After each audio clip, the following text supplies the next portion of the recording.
Good afternoon, everybody. Sam and I are going to get started, and Max and AC are supposed to hop in. We'll see how good they are at holding up to what they said they would do. I've got constitutional carry or permitless carry, depending on who you ask, on my mind, among other things. Sam and I were just chatting pre-show about the Atlanta and Boulder shootings that happened in the last 10 days or whatever. We've had another murder here in Knoxville, so our numbers keep rising locally as well. Maybe we'll talk a little bit about what I spoke with the school board on Monday about, among other things. I'm sure we'll randomly peruse through topics. I got a feeling that deer hunting and or turkey hunting will come up at some point when and if AC and Max jump on. So that's what we got going on. We're almost in agreement at gmail.com, Facebook, Twitter, YouTube. Our website is live at almostinagreement.com. All the most recent episodes are uploaded, and I'm working through the back catalog, so we'll have all the episodes up on there shortly. Tell your friends about us, help us out. We're trying to grow into a information source for us Knoxville, Knox County, East Tennessee persons to stay involved with our communities and just do better as constituents. So here we are, me and Sam. Hey, buddy. Hi. So, I don't know. That school board thing was interesting. It was mind-numbing. Like, it was painful. My running joke is Knox County didn't teach me well enough to understand what they're talking about. Because it's tough. I mean, it's. Did they meet recently, or? They meet monthly. The school board does. As far as something specific, like the big one last month was they were spending coronavirus money.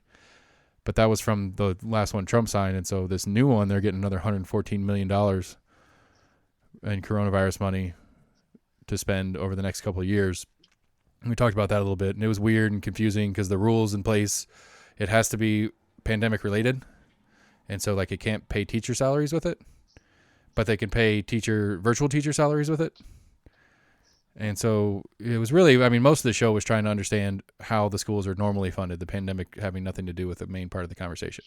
Because I get so damn frustrated whenever we're talking about schools, everybody's only answer is the schools need more money.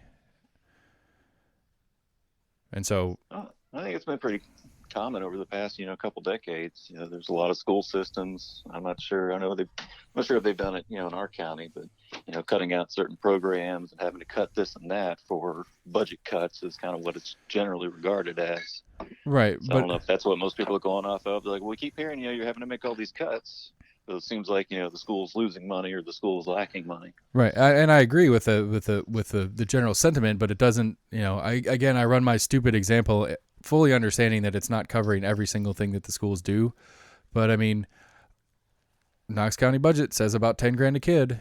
Give me 20 kids and $200,000 and I'll get them through first grade curriculum. It doesn't. Have you found anyone that can give you kind of any retort on that? It's really what it seems to me it comes down to is all the special stuff, whether it's truly special ed stuff or whether it's peripheral needs. Like some of the food and transportation is a big cost in the system. Especially with the disadvantaged households and stuff like that, where there are those kids that live in Knoxville, Knox County, that don't eat when there's not school. Because that's the only place that they regularly have access to food, which fucking sucks. Don't get me wrong. But it's like 1 in 4 or 1 in 5 kids. Yeah. And so I again, like I said, I acknowledge that there's more parts and pieces at play than I'm, that my super simple version doesn't necessarily cover. But I still it just doesn't, I haven't had a good enough explanation of all the other different things required for general education. Because again, one of the things that got me hot on it was when I had Virginia Babb in, and she handed me the document that says my kids at Rocky Hill get $5,500 per kid spent on them. And then there's other kids at other schools that have, $7,000-8,000 average at that school. And then there's some schools that are $12,000 and $13,000 averages and stuff like that.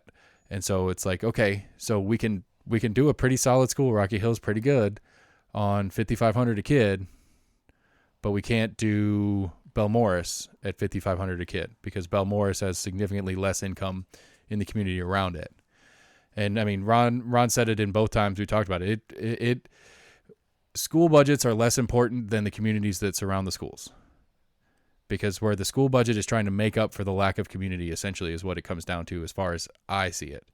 Is that when the neighborhood sucks, for lack of a better word, and sucks isn't fair, when the neighborhood is poorer and has less time and money for parents to spend with and on kids, those schools suffer and those students suffer in the schools as a result,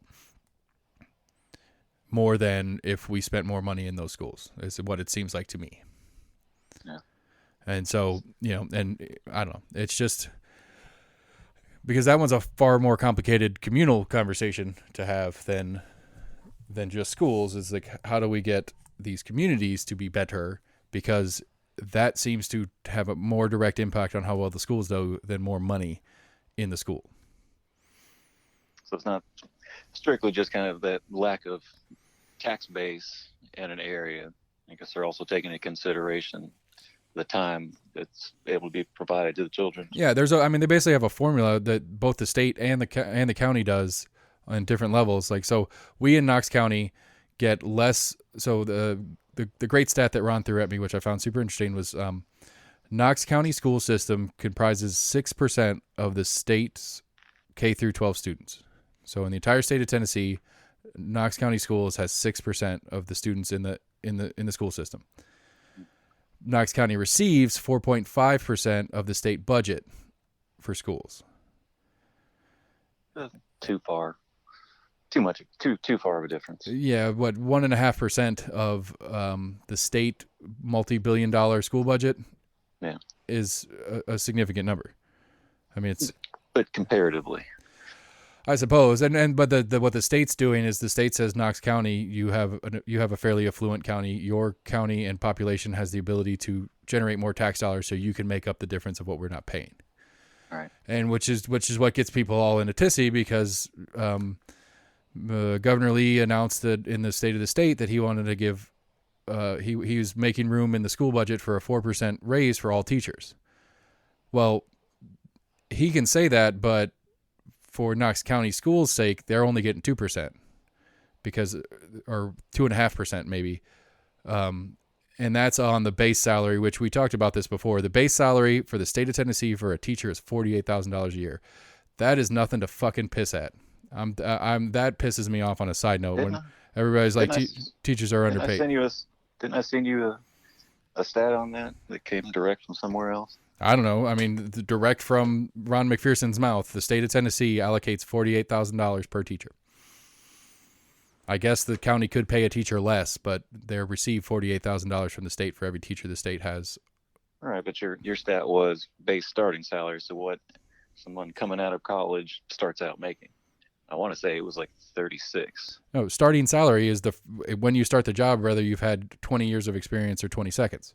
That's what a starting salary is. Whatever you get paid day one, regardless of your background. And what's a base salary considered? Is that just average? No, base salary is the salary you started with, and then over time, when you get a raise, it's your base plus your raises. Or actually, I guess more accurately, base salary is usually termed to like a commission job or some sort of bonus structure. Your base salary is $48,000 a year, but if you hit these markers, you'll make an extra $5,000 in bonuses. So your base salary is $48,000, but your actual salary is $53,000. That kind of thing.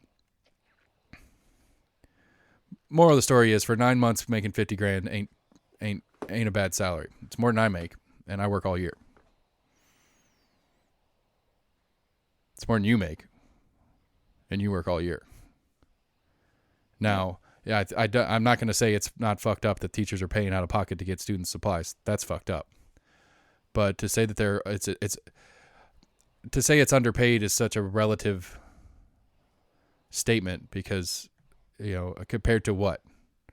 I mean, especially in this last year, all these essential workers, 9 out of 10 essential workers were were probably less than $50,000. I would think, but I don't know. Anyway, I got sidetracked. I did.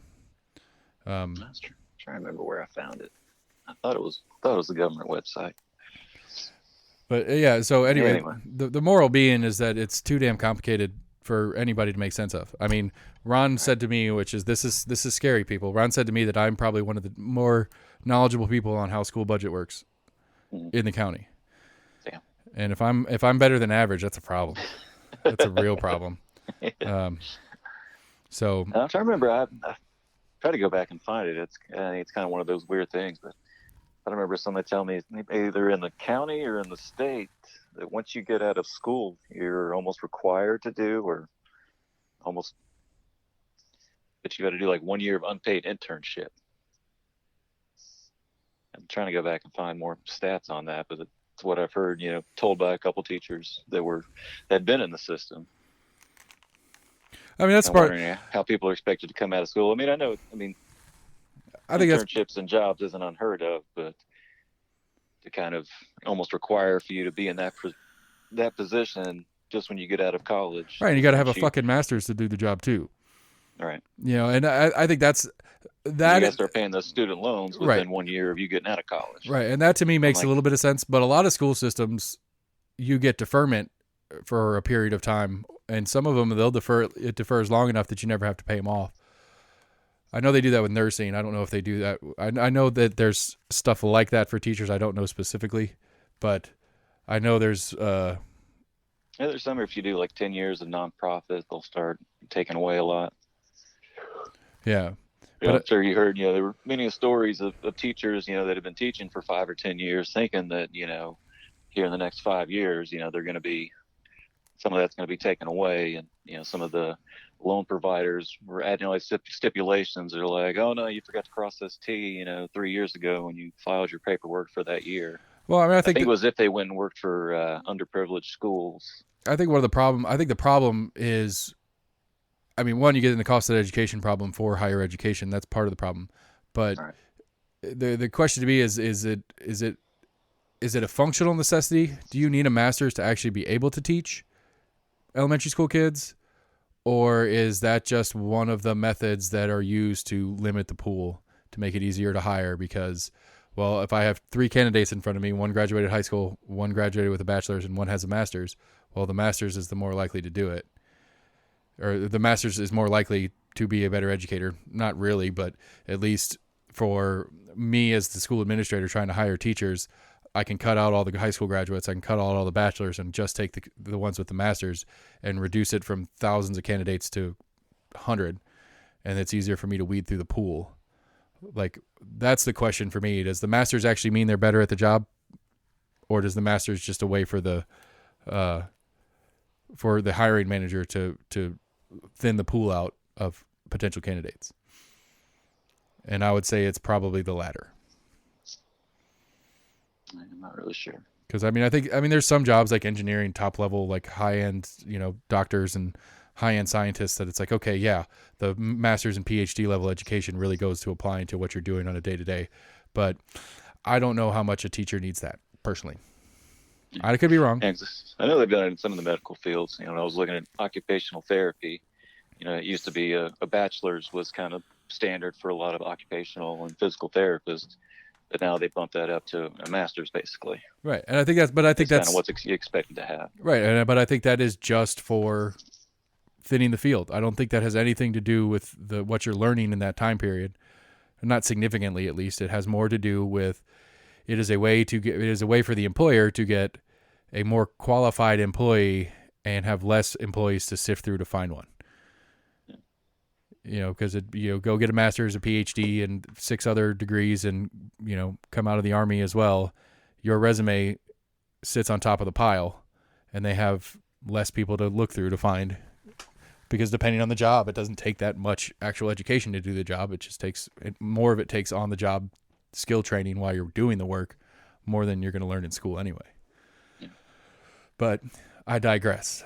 Point is, the budgets are too damn complicated for normal people to understand. And there's so much, it's just so much of like a strings attached game. One of the big issues that they were talking about is the state will mandate a program that say like every 3,000 students needs a nurse.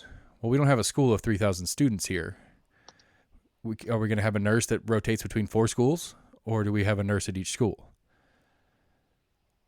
And so the state mandate doesn't line up with the actual functional need of having 4 nurses. And so the mandate only pays for 1 nurse, and we as a county have to make up the difference.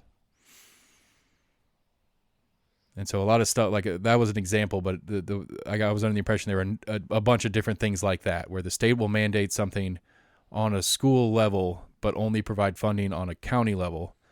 And so each school has to have a nurse, but they'll only fund a nurse for every 3,000 students. Well, that's 4 schools, and we have to hire three extra nurses out of local funds to make up the difference. Shit like that is one of the big issues, as it was described to me. No, at least one school, they pretty much had like parents that were volunteering that had, some kind of medical training that would kind of volunteer to be the temporary school nurse for that day. Yeah. And again, I don't think they were able to do anything more than just, put Band-Aids on or check temperature. Well, see, that's probably a good example of one that would go into my how to operate my school for my 20 kids or whatever. Would I be obligated by the state for my school to have a nurse on staff at all hours of operation? If I'm looking at a $200,000 a year budget and I hire 2 teachers for my 20 students at $50,000 a year, and now I have to hire a nurse at probably $50,000 a year, that only leaves me $50,000 for facilities and lunches and all the other different stuff. And I don't know, again, it could also be tied to insurance as well. The school's insurance. Right. Yeah. I wouldn't be surprised. So yeah, anyway, trying to go ahead. No, they say, just to keep rates lower, they're like, hey, well, we keep a nurse here all the time, so that should keep our bills down in case, ambulances ever have to be called, blah, blah, blah. We at least had some kind of mitigating process in the way. Instead of just being like, oh, we just had to hold our hands waiting for the ambulance to show up. Yeah. Yeah. That's a valid point. But and the other one I learned is that the argument that a voucher program takes money away from public schools is a false equivalent. The BEP formula that the state uses is only for enrolled students. So if you have 1,000 kids at a school, the BEP formula will provide 1,000 students worth of money by the formula. But if that school district has 1,500 kids that are in that school's district, they don't send 500 extra whatever BEP dollars, for lack of a better word, to that school because the students aren't enrolled. So essentially what at least I understand the voucher program to be, which I'm probably wrong, is basically the state will give a parent the equivalent of their BEP value to spend at the school of their choice. And so if the same 100 kids is enrolled in the same school, or same 1,000 kids or whatever is enrolled in the same school, they're getting the same money. The school is. And so it's just, and again, it goes back to the real argument against is the people that can afford private school will get a discount. And that's what everybody's really pissed off about. They don't want public money going to supplement the people that can afford private school in the first place.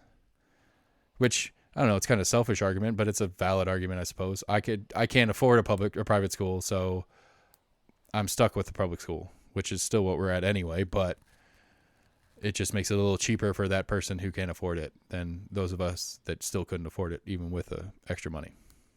All right. I've heard a couple stats of, some local private schools that were getting, more than what some public schools were getting. Like, why are they getting state that much dollars? more? Yeah. Oh, I'd like to see that. That'd be interesting. I mean, some of it's probably just directly grant related programming. Like there's some stuff that's in Knox County School that only gets funded, especially federally, on certain federal grants where it's, you do this program, we'll give you this money. All right. The state will do that too. And I would assume that's part of it. They have a particular program that's grantable that might not be as functional for a public school to try to pull off the things needed to get that grant. And so a private school might be more capable of pulling some of those grants out. But that'd be an interesting deep dive at some point to try to figure some of that out. So I got my permit. I got my carry permit. You finally got it. I finally got it, and I love my picture on there. It is a full-on mean mug of a person who probably shouldn't own a gun with the way my picture looks on there. Is it inverted? What do you mean? Perpendicular to what Yeah, most yeah. driver's licenses look like? All carry permits are like that. Vertical. That's what I was thinking. Yeah, they're all vertical.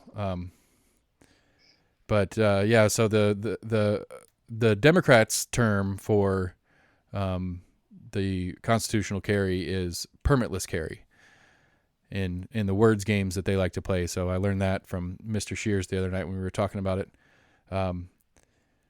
Oh, I thought they were two totally different. Well, not totally different. I thought they were two kind of different policies. No, it's the same policy. It's just it's the wording to make it sound more negative or the wording to make it sound more positive. It's really all it is.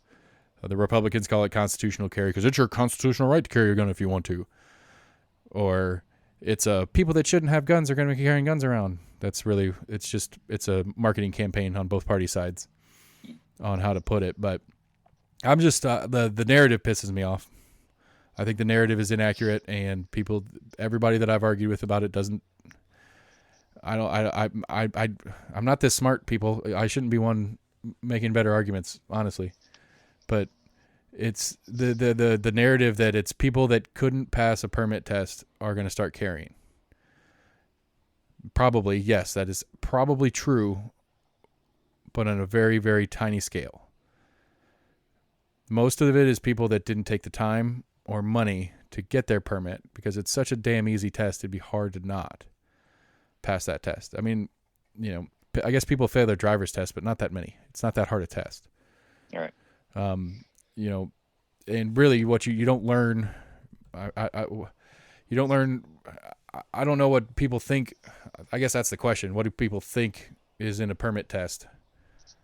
A concealed carry permit test. That may be part of it. People that aren't in the know assume that it's right, but not it's not a walk in the park. Right, but you got type of test. But those same people have taken other government tests and other government permits and other. I mean, again, I've used the driver's test as an example. That other than like running over an old lady while you're doing your driving part of your driver's test, how do you really fail a driver's test? They always find something wrong with what you did and they point out for learning's sake, but I don't know. I guess that's a stat we should try to look up. How many people take their driving test more than once because they failed it once? Right. I'm sure some do. I mean, some states still, require you to at least get on the interstate and do parallel parking and a few other things. So I don't know if we're just blessed to still be in the backwoods and take 4 right turns and here you go, try not to kill anybody on your way out. Right, but that's the same agency, maybe not. Yeah, more or less. I mean, I did all my stuff at the DMV. It's the same agency operating the test. Department of Safety, yeah. Right, Homeland Security is who oversees this one, but it goes through the local DMV, basically. Yeah. It's the same people that are doing driver's tests, which we both acknowledge were stupid easy. Right. They are doing the permit tests. Well, they're not doing the permit tests. They actually subcontract it out. They don't do. There's no test actually to the permit process anyway. Per se, I took an online safety course, and I don't even think I answered any questions on that. I'd have to log back in and try. I don't remember. I watched like 45 minutes of videos, right. Ranging from this is a gun, this is how a gun works, this is when you can and can't shoot people, go. That's the test. And so the narrative being, you people, all you people out there that couldn't pass that test, which wasn't a test anyway, are now going to be carrying guns around. And it's like, that's not accurate. That's not true. It doesn't make sense. It's just people that are either too lazy or cheap, which I'm usually both of those, but I went ahead and got my carry permit. So part of your argument is that the test is too easy and most people should be able to pass it. Not my argument. My stance against people, the narrative is that this test isn't hard, so that's not a valid argument. Like the test doesn't stop anybody. Anybody who wants to get a carry permit and puts forth 1% effort is gonna get their carry permit. All right. So in that same kind of logic, I mean, should we start doing permitless driving? Because the test is so easy and most people should be able to pass it and have common sense and drive around their car and not do anything bad. I mean, sure. Why not? I mean, other than How come no one's fighting for that?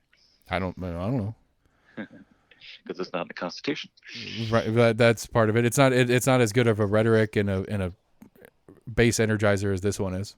I mean, that's for sure. I mean, it's the same thing as the House Bill 4, the trans high school athlete thing. It's really just a smoke and mirror show. It's something to get everybody excited about that has no real. I asked. That's funny. I remembered. Like I seems like a lot of the new laws are the ones I've seen pointed out. And maybe they're kind of cherry picking, but it's most of the laws that most people are talking about now is biologically born males into female high school or possibly collegiate sports. Right, because that's the only one that's got. They don't have the reverse. Right, because there's the physiological advantage isn't the other way, and that already exists. I mean, girls, normal girls. Pardon, that's the poor wording. I apologize. Biological girls who identify as girls in high school who want to play football with the boys can, if they can keep up functionally. They're allowed to if they can make the team by skill and such. They can do that. There are stories all over the country of girls that play football in high school. Right. They're allowed to do that. So functionally, legally on this whole topic, there's no point in putting anything against it that way because there's no physiological advantage that way. It's the physiological advantage of the male transition to female and going and doing powerlifting against biological girls who just physiologically aren't the same and can't lift as much as a born boy. That's the only reason it's that way. But according to, I forgot her name, the person I had on the interview on Monday, I'm a terrible person. She was saying that there are 0 in the state that are that's what I was going to say. It's like, known cases. It's making a big stink out of a very, very, very rare case. Right, and I think that ever pops up. But I think the constitutional carry or permitless carry conversation is the same thing. We're making a big stink out of something that's really not that big a deal. It sounds like a big deal, just like the trans athletes thing. It sounds like it's a big deal and it's crazy, and we're going to have all these boys playing girl sports, and it's going to ruin everything. But it's not. It doesn't exist. The problem isn't there. And so, again, it's just the narrative's wrong, and that's what I'm arguing against. If we want to try to put out what it should be, I'm not sure. That's a different conversation on the constitutional carry one. I don't know how I feel like it should be. But at least if we're going to do it, the narrative needs to be accurate, and the narrative's not accurate right now. So, and then the PACT Act, that's another fun one. I wish Max was on for this one. With that. PACT Act? Yeah, that's the last COVID bill, basically. Not the last one. The last one Trump did. It was the checks that we all got. It was the 6,000 page craziness one. That's the one that deep down in there was the shipping ban for vaping products that is about to go into effect here in a couple days. Mm-hmm. So the state of Tennessee does not require vape stores to carry a tobacco permit, and not only doesn't require it, will not permit it. Like I asked if we could get one just to make sure our bases are covered for our out-of-state vendors who think we're required to have one for shipping and all this kind of crap. Because that's kind of what it is. It's basically there's a few different shipping methods available, but there's a lot of extra paperwork that goes to it. So a vendor from California is going to have to submit paperwork to their Secretary of State and to the state that they're sending stuff to, Secretary of State, to basically track these shipments around. And so I'm not exactly sure what the purpose is functionally to everyday Joe Vapor out there, what the difference does make to them other than they can't buy online anymore in theory. And so like, I mean, I spent, I don't know how many hours on phone calls with yeah, that's not me. Here's a number you can try. Oh yeah. And finally got it to this one guy, and it's like, this is the guy. He's like, it's not me. You're in the right department, but it's not me, but I've got the guy. He works a couple cubicles down from me. I'll send you to his voicemail. He's the guy to talk to exactly about it. And he was pretty straight up. I mean, when you can maneuver the system, Hold on a sec. Hey, buddy. We're taping. Right. Hey, hold on a sec. Man, you just missed it. We just finished the segment on constitutional carry. You want to we can go back in time on that. Oh, well, I mean, I don't know what that argument was, but I mean, it's basically I'm mad at the narrative. We talked when we were texting back and forth the other day. It's like how many people have tried to get a carry permit and failed that are now going to be carrying if this thing passes. And I think you and I agree that it's probably not that many. There's probably a very short list of people who have gone through the effort to get a carry permit and not been able to get it. yeah, I agree. And Right. the big narrative is that they're going to have all these crazy people get carrying guns now that couldn't carry before because they were too stupid to pass those. Just all these idiots are going to be carrying. Like there was a guy on the Compass. Say it for me, Sam. I always screw up the word. Colloquial. But yeah, the Compass colloquial that was pitching a fit, and basically he's calling it the any idiot with a gun bill or something like that. And it's like that narrative is what I push back on. That's what bothers me about it is that narrative. Do you think that the fact that to carry you would have to have a carry permit? You think that now you wouldn't have to have it? That there were some people out there that maybe owned a handgun but didn't carry it on them because just in case they did get stopped by a police officer for whatever and were found to be carrying a gun but didn't have their permit on them, or they just didn't have a permit. But I mean, if they're willing to follow the rules to that extent, I would assume that they know at least the base principles of how and when and why you can use a gun. Yeah, I mean, when I did my carry permit, there was an old lady on her second attempt that was dumb as shit and should not fucking carry a weapon because she's dumb as shit. But she passed her test and she failed the shooting the first time because she had like a 38 or I don't know, 357 or something that was more kick to her. So she came back and took her class with a little 22 pistol and then passed because 22s don't have hardly any kick on them. And the whole time I'm like, this is a lady that should not be carrying a gun. Right, and she's going to turn around and give that 22 back to whoever she borrowed it from and then carry her 45 on a reg. Yeah, whatever it is. And so she shouldn't carry, but she can pass the test and do whatever you need to do to pass the test. So, like if anything, if you're going to say that we don't want idiots to carry guns, then the carry permit test needs to be harder. Right, and then my argument how it sits now, it doesn't matter.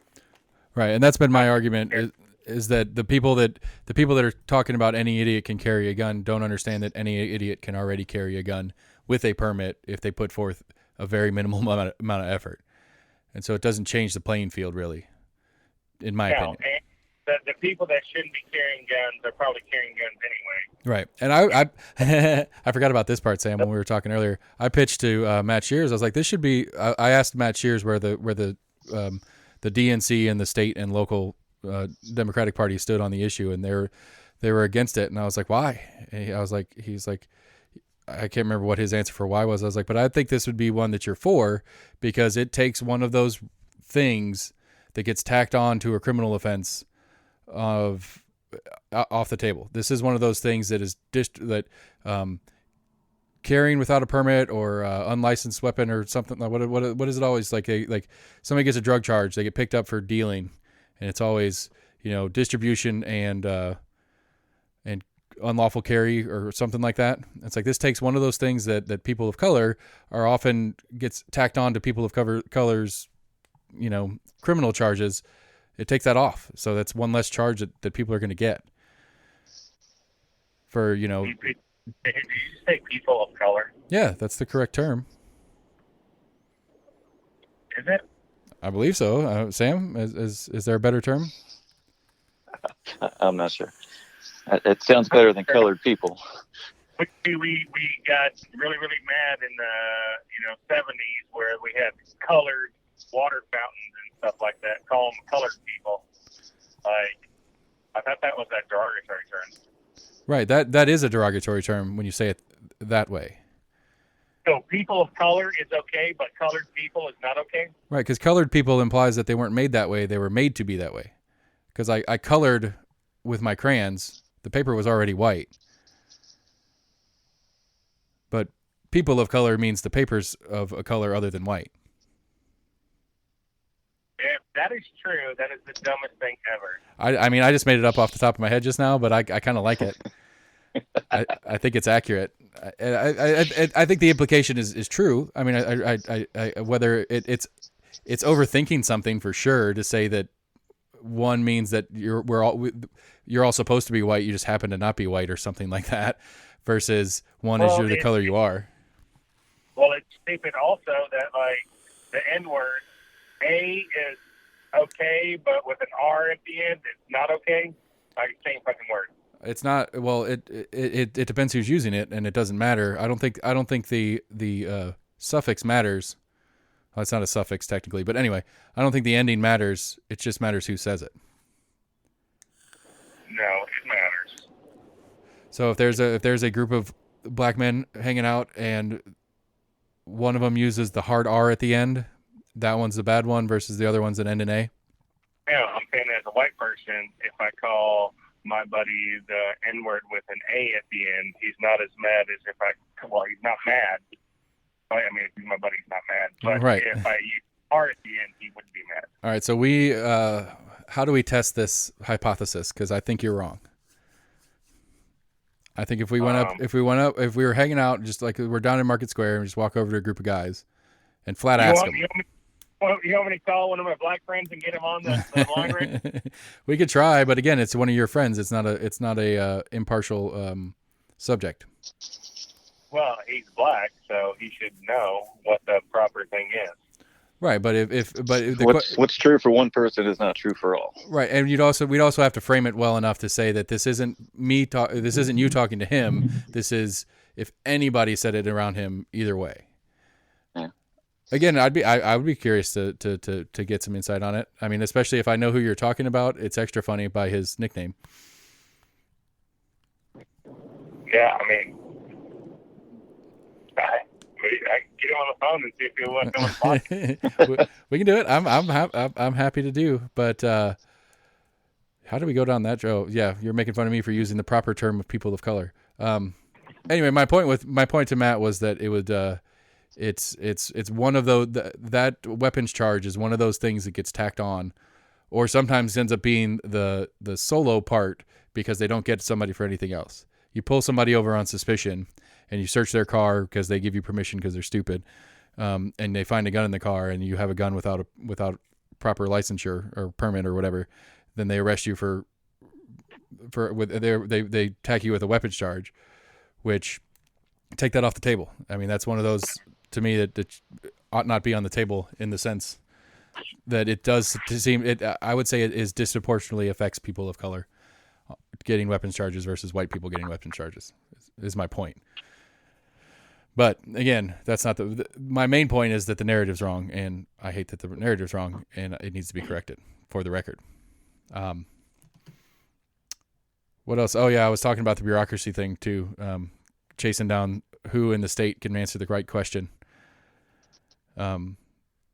which was fun. I was really mad too. I was sitting down here at my desk right in front of the computer with the sound system and everything right here. And while I was between calls to the Department of Revenue, Department of Agriculture, all the stuff at the state, trying to figure out who to talk to about our situation, I got a Social Security scam call, and like I turned everything on. I plugged my phone into the mixer. I hit the record button, and they hung up on me. I was so excited to finally get one on tape, and still couldn't pull it off. They know somehow. Oh, we got a hotline. Hang up.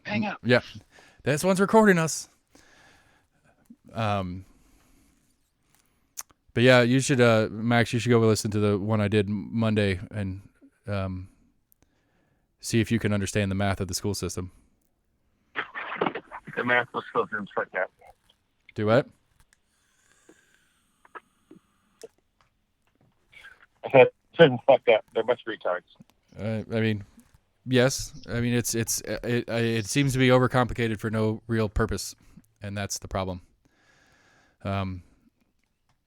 So I don't know how to. Again, it's one of those like, how do we fix it kind of things, and it's like, I don't know.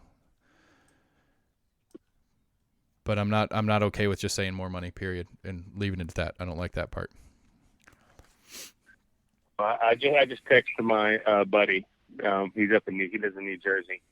Okay. And he'll join us. Yeah, if he calls you, add him in. Make sure you preface him on whether or not he wants to use his real name. Especially for street cred on this conversation. For street cred. I don't want to get him in trouble with his homies. But I'm trying to figure out what else we've argued about. I mean, you guys went off all morning about freaking hunting stuff, which is cool. I'm not mad at it. Oh, yeah. Oh, yeah. AC's getting his window fixed from your guys' road trip. Yeah, on my road trip. Yeah, on that. So much fun on that trip.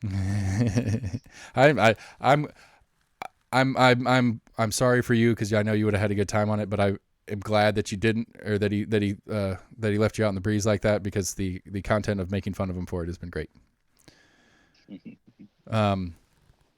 You got your vaccine. AC's got his vaccine. Sam, are you going to get it? Because I think April 5th, they were saying April 5th, it'll be open to 16 and up statewide. So that I am. Word. I was talking to one of the guys that I work with at the day job today about it. He had it and ended up having to take a big chunk of time out of work, or whatever. And he's like, "Why am I going to get the vaccine?" I was like, "I don't know, because you're supposed to." And he's like, "Yeah, but I had it." I was like, I agree, but I don't know. I mean, Trump got it. He had it. Yeah, Trump's had it. Look at him. He did just fine. He didn't tell us about it for 2 months, but he got it. So you believe that he got it? I mean, as much as I know the man lies a lot, I don't see a reason why he would lie about him actually getting the vaccine. Because he's so badass that he beat it with no problem. I think he probably got a heads up that it was about to come out that he got it in early to mid January and didn't tell anybody. I'm sure he tried to beat other people to the punch of being like, hey, so we just got this confirmation that he received it in January but hasn't told anybody about it. I'm just trying to catch him in another lie. Yeah, I don't know. So when's the last time you fell down a flight of stairs, or fell up a flight of stairs 3 times? Fell up a flight of stairs 3 times? I mean, I'm pretty sure I did it last year many times. The same flight of stairs in one trip? You fell on the same flight of stairs 3 times? I have fell twice. I don't think I've ever fell 3 times. Were you hammered? Maybe. I'm just saying, of all the people on the show, I figured you'd be on top of this one more than anybody. Do you know what I'm referencing right now? Who's you? You, Max, sorry. All right. Sam knows Sam knows the reference. No? Nobody knows the reference? I know the reference. Yeah. Biden fell up the stairs trying to get on Air Force One 3 times? Biden or Trump? Biden did, like 2 or 3 days ago.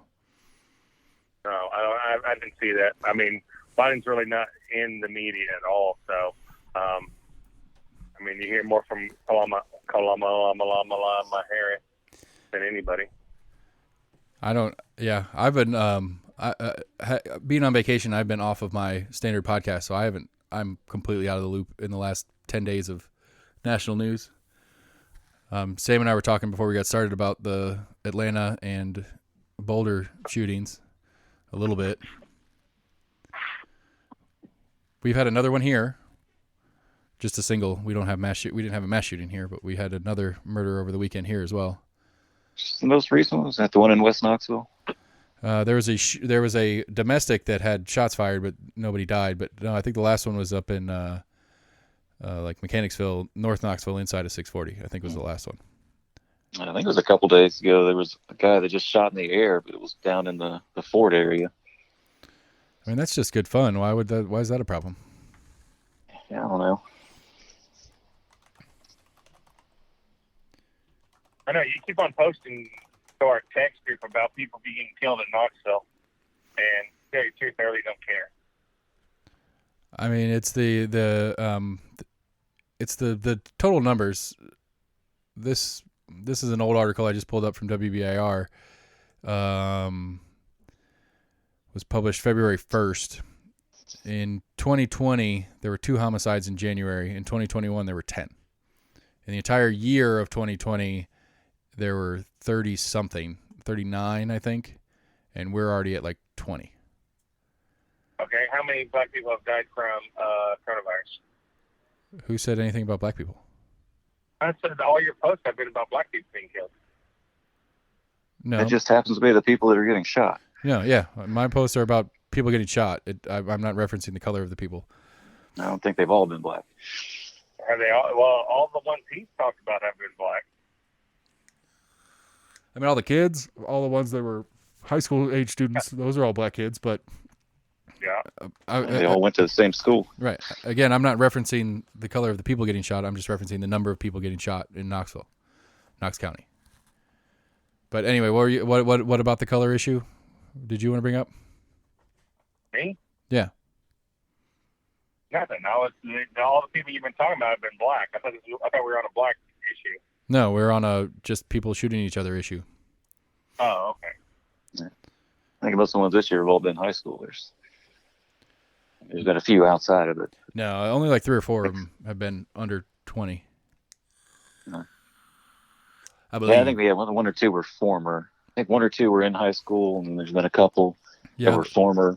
Right, of the whole set of kids from Austin East, the last one should have been a senior, but he dropped out. He hadn't been in school since, I think he never, if I remember the story right, he stopped coming to school when the school shut down for the pandemic this time last year, and he never came back. But he should have been, I believe he should have been finishing his junior year, starting his senior year, so he would be on the tail end of his senior year right now had he stayed in school. So we agree that everybody that's been shot and killed has been active or former high school students. Yes, I agree that that everybody in Knox County is most likely. I won't fully agree with it, but I'll agree that it's likely to be that at some point they were high school students. Yes. I don't know. We got no elementary school dropouts. They might. I mean, that happens, but It's true. I mean, I don't know. I just think there's a situation happening that we don't necessarily know exactly what it is that is resulting in this higher murder rate, and that's what I'm trying to find a discussion on, and I don't know what it is yet. That's why I keep bringing it up, because there's something going on, and pandemic is certainly part of it. But it's likely an economics issue. It's I can't remember who I was talking to about it, but it's basically desperation, and there's when you don't know if you're going to have food tomorrow, the options of things you're willing to do to get it change, and that adds shooting somebody to the list of things you might do where it might not have been there normally speaking. So how many killings have been over food? I don't know. It's not the specific of food. It's the economics of. It's the economics that I'm referencing. I don't know. I think they've released a motive in almost all of them. Yeah, I haven't heard any. The real interesting one is the 2 kids. But you're saying that people are killing each other because they don't know where the next meal is going. That's what you just said. So that's part of what's causing some of the violence. Bank or something? Say that last part again. Was it at a food bank? No. I'm not. I apologize. I didn't mean to say it was specifically about food, but it was about the basic functional needs of being alive being in question, and when your basic needs for life get in question, your willingness to do things that you might not normally do goes up. That was the point I was getting to, using food as an example, but maybe not the specific for any of the ones that we know of right now. So do we have a zombie apocalypse going on right now? I just don't think that is a fair statement to say that Because people are trying to survive, and that's why they're killing each other. Okay, I'm open to an alternative if you got one.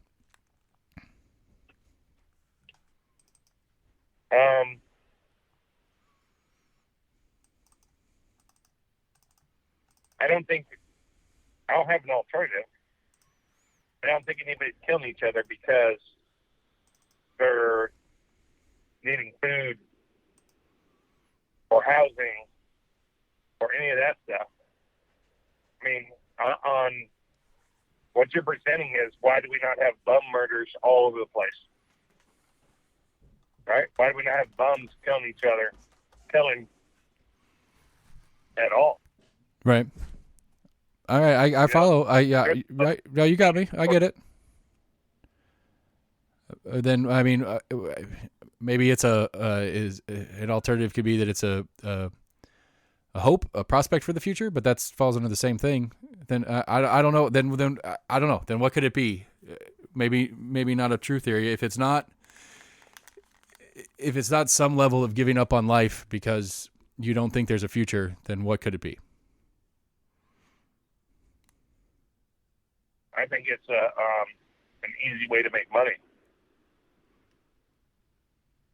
I don't. Okay. Again, not having any public motive conversation, I don't know that there's any evidence to that either. At least a handful, and I don't know of all of them. I'd have to go find all the stories about each of them, but I don't know that any of them were like robbery murders. Like it wasn't like a robbery gone bad and people are getting shot, but I could be wrong. No, I don't know.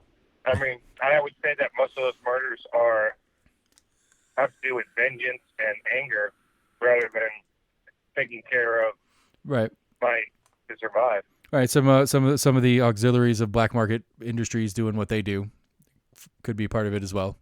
Apparently, we have a huge Detroit. I don't know exactly what to call it, but a large number of organized criminals from Detroit that do business here. And that's been floated as a part of the game, which I don't really know what that means. I don't know why Detroit.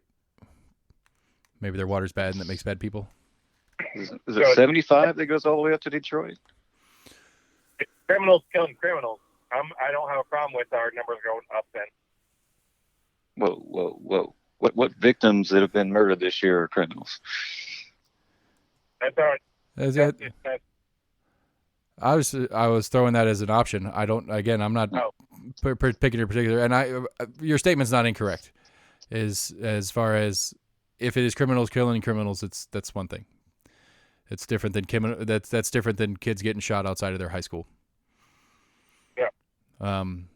You know, and whether that's and again whether that's criminals trying to kill criminals and a poor kid that was walking home from school gets stuck in the middle, that's still an economics issue at play. That because those criminals function in those neighborhoods because that's where they can get away with it, at least more so. I mean, hell, last I heard, it might have changed, but last I heard, the tip line and the reward put out by the FBI and city police had gotten 0 tips. They've got 2. I think both juveniles are in custody for one of the murders. Yeah, I think that's the only updates I've heard on them finding anybody or any of the other ones.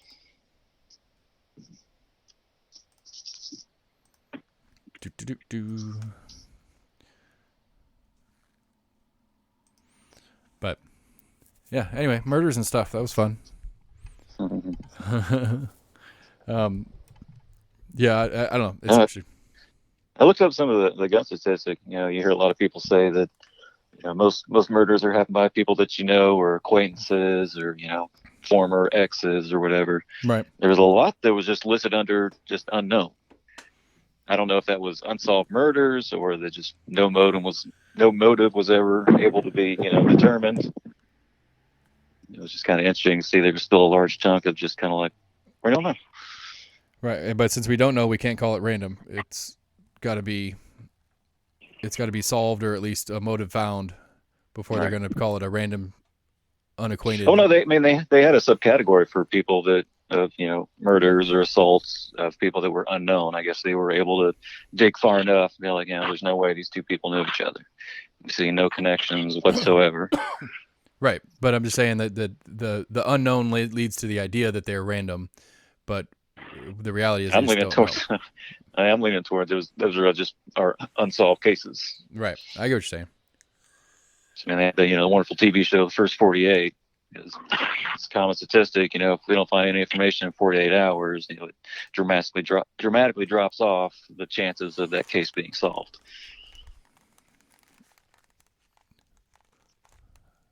Oh, it's tangent, I guess, but I discovered that KPD is the one asking Massey for the extended drone usage. Like KPD apparently wrote the thing and presented it to her and said, please get this done. And so she is doing such. And that's where the genesis of that one comes from. I am supposed to have Sheriff Spangler here in a couple weeks.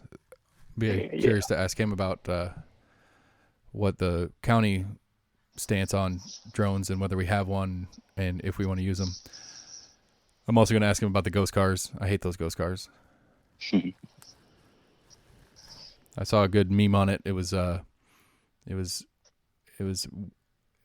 if we have to hide to protect you, then we're doing the protection thing wrong. Yeah, I think I saw some meme where it was a picture of some kind of European police car, the ones that are like super bright yellow, orange, like checkered all over it. Yeah. It's kind of like, people, general public, looking around for a police officer, if they see somebody get mugged. Kind of like, how hard is it to find the police when, you got these ghost cars? Yeah. I understand, some are, in vice units or detectives, I can see them having an unmarked car. But right. I agree with that, but these are not that either. I mean, you could tell when you really... They're just very barely marked. You got to look at, at a 5-degree angle from the side to actually read that, oh, that's Sheriff's Department. Right. And the new logo. Have you guys followed that story at all? The new Sheriff's Department logo they're rolling out? I don't think so. Yeah, it's essentially they're using the thin blue line American flag. Mm-hmm. So it's like the sheriff, like the block letter sheriff, stays the same, but I think it's green right now. It's just green block lettering. It's like the official Knox County Sheriff's Office. It's got like the badge, and then over the top of the badge it says sheriff in block letter green. The new one where it'll say sheriff and it'll look like the thin blue line flags on it. So the lettering will be the thin blue line flag, which I think is divisive as fuck.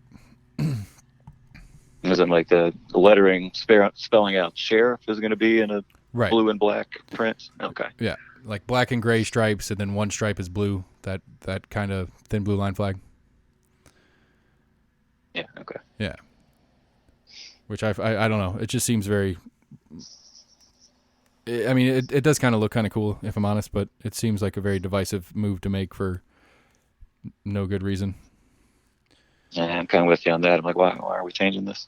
How much is it going to cost for us to put new stickers on all the cars? Right. The story, or at least according to the sheriff's office, that it's only going to be as they cycle through. So they're not going to pull in the fleet and then re-decal them. It's as some so they have to do body work or whatever. Right. When they're doing work on the cars, or as new cars come into the fleet and they sell off old cars, the old cars will go away and the new cars will have the new logo on it. So it'll be a slow over time roll in process that in that case shouldn't cost more, because they're going to be re-decaling damaged cars, or they're going to be newly decaling new cars either way. So the cost shouldn't be a thing. It just feels divisive. Is my point.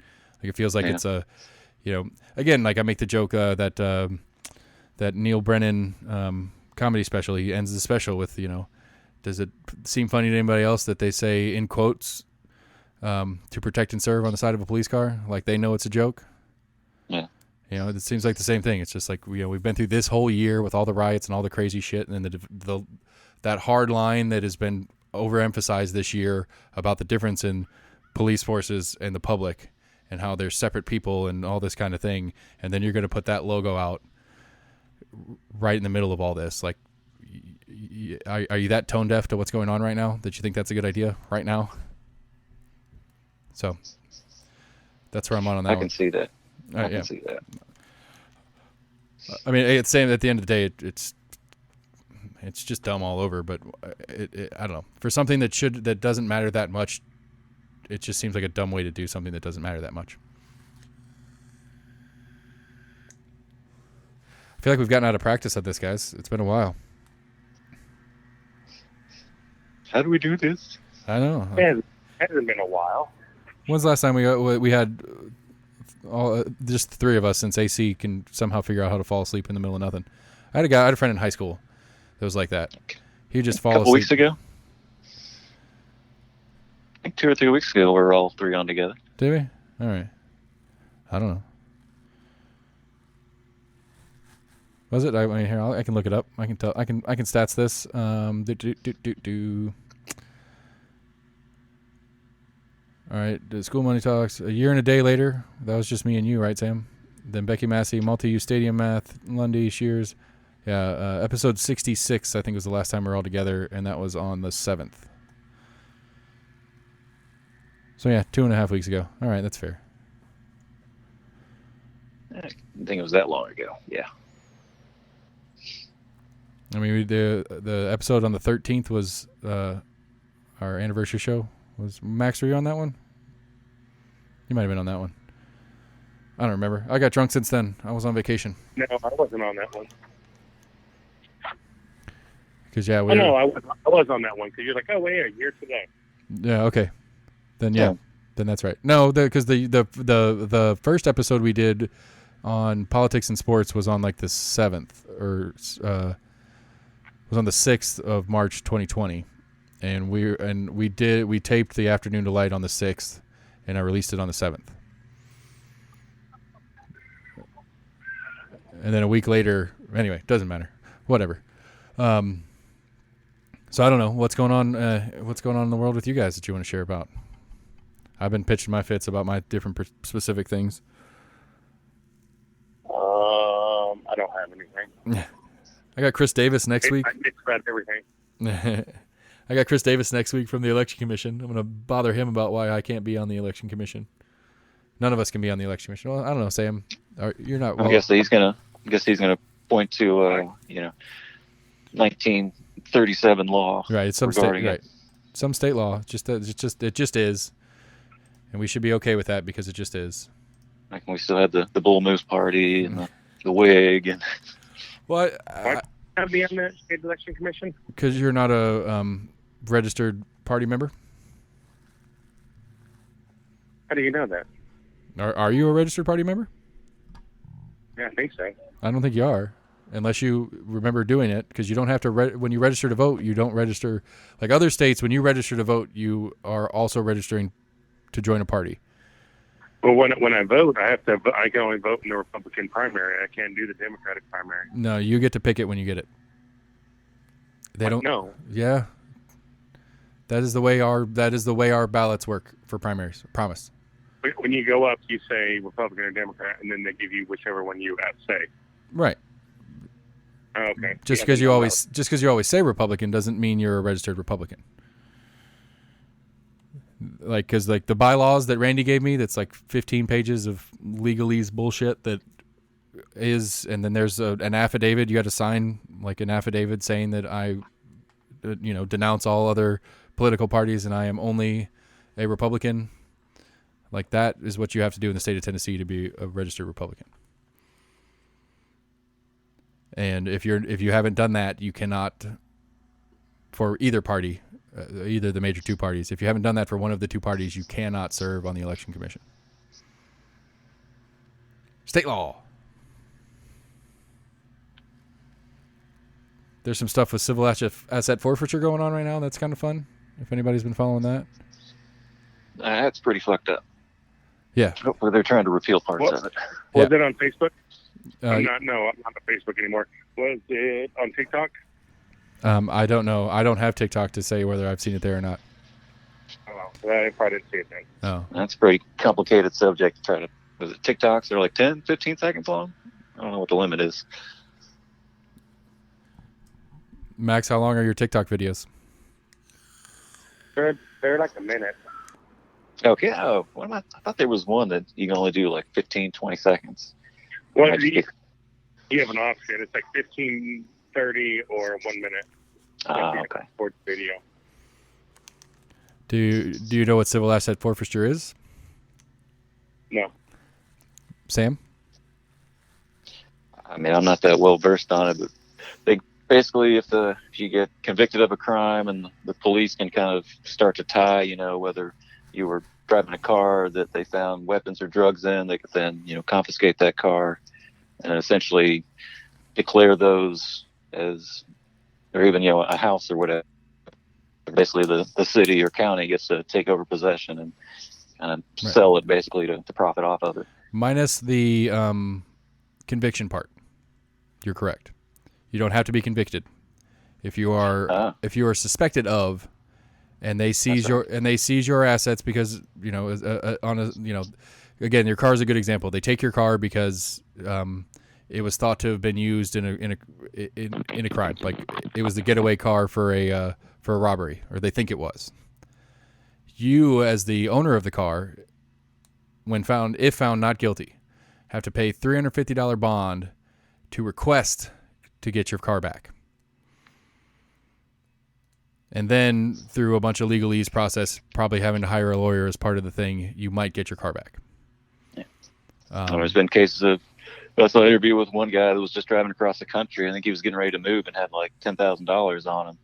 And the cop pulled him over and I guess had some kind of suspicion something was going on, searched the guy's car and found all that money and just kind of assumed. He was like, there's no reason you're driving around with 10 grand. Like, you're obviously doing something bad with this money. Right. And so on suspicion, was able to seize it. Right. On suspicion of bad behavior, they seized his assets, and then he would have probably had to pay a couple of $1,000s in legal fees and or whatever the state bond is to request to get his stuff back, and then a judge has to approve it.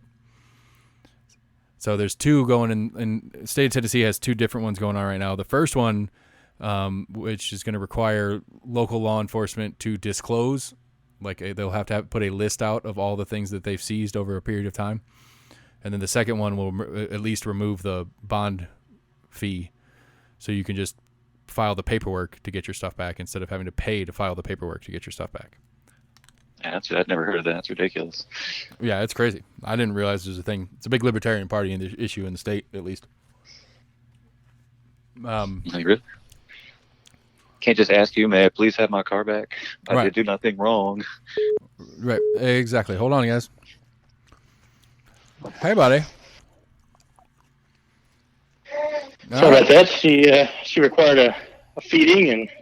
All right. Well, we have been taping for an hour, so we're hot. Nice. You're hot on the mic. I hear in the background. All right, we got everybody together. It was an effort. All right, take over because we're all tired of talking. You go. Sounds good. We're done. Everybody take care. What is the proper term? Proper term for what? I don't know. Max and I were arguing over whether people of color was the right phrase. I think that's just it's a topic that's just too frustrating to even chat with. I mean, I don't think there's one universal definition for that. And I think when we start having that conversation, I think really it just sort of takes us away from, an actual subject matter. You know what I mean? Like, there is no right or wrong. I mean, somebody can be offended by it, and if they do, then, the response is, I didn't mean any harm in it. And what would you like to be called? And then, move on. That's fine. I think having a conversation about, what is the appropriate phrase or term or whatever, I think is, I don't know. I think it's a waste of time. Fair. Speaking of, Max, I'm assuming you text Sean. Is that who you text? Not your brother, Sean, the other one? No, I texted. The dude from New Jersey. All right, I'm sorry. I was assuming you were talking about Sean from your wedding. Yeah, because that's what I was making. I hope you took care of Jersey. From what I understand, there was a lockdown going on yesterday. I didn't see anything in the news about him not getting shot, but there was a lockdown. Where in New Jersey? Newton, New Jersey. Where's your buddy in New Jersey, Max? He's asleep. Yep. So whatever he calls in, he falls asleep at some point. That's fair. No, we've been all over the map. We did a little constitutional carry, which I learned, according to the Democrats of the state, it is the permitless carry bill is what they're calling it. But Okay. we talked about that a little bit. It's just, Have you looked at the actual what the bill's called? No. What is the official name? Oh, I don't know. I believe it's constitutional carry because I believe it came out of Governor Lee's office, and that was his thing. Was it? Yeah. Well, of course, he's going to call it constitutional carry because he wants the average citizen to see it and be like, yeah, it's constitutional to have guns. I'm going to agree with whatever this bill ends up saying. Right. And again, that was what we were talking about, too, is that the Democrats are calling it the permitless carry. Right. Which, again, it's accurate in statement, I suppose, but it's a way to make it sound like people that shouldn't have it are going to have it. It's just a way to make it sound a little different. I can see it being a little bit more descriptive. They're like, hey, what the hell does constitutional carry mean? You just call it permitless carry. People more so like, oh, okay, it's just carrying without a permit. No, I think that I can see using both sides, to placate to their base. Yeah, I think that speaks to a larger issue, which is how do you have? I mean, we've been talking about this ever since we started doing this podcast. Like, how do you have dialogue about a topic when you have two different narratives for the same exact thing? And the reason why you have two narratives is because you are pigeonholing that narrative so your 2 second of a attention span audience will remain on your side. So, I mean, the reason why we have those buzzwords of constitutional carry and whatever the other one was that Permitless. Forgot. Permitless, sure. Yeah. It's just to rally your base. That's all it is. Technically, it is Senate Bill. I just lost it. Sorry. Senate Bill 0765. Also called constitutional carry.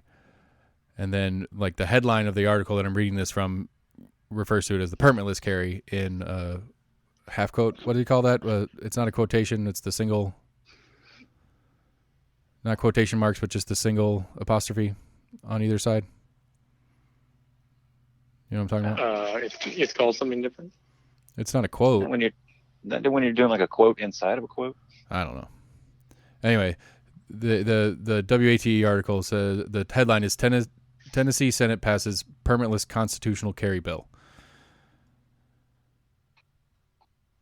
So they use it both ways in the headline. But anyway, you're dead right. Is that it's a way to structure it that sells to who you want to sell it to. And so that's what's going on, and that's what we talked about there too. And we talked about how I think the major thing is that people don't understand how easy the class is, and so they think it actually stops anybody from getting a permit. More people are, which I think is a problem because I'm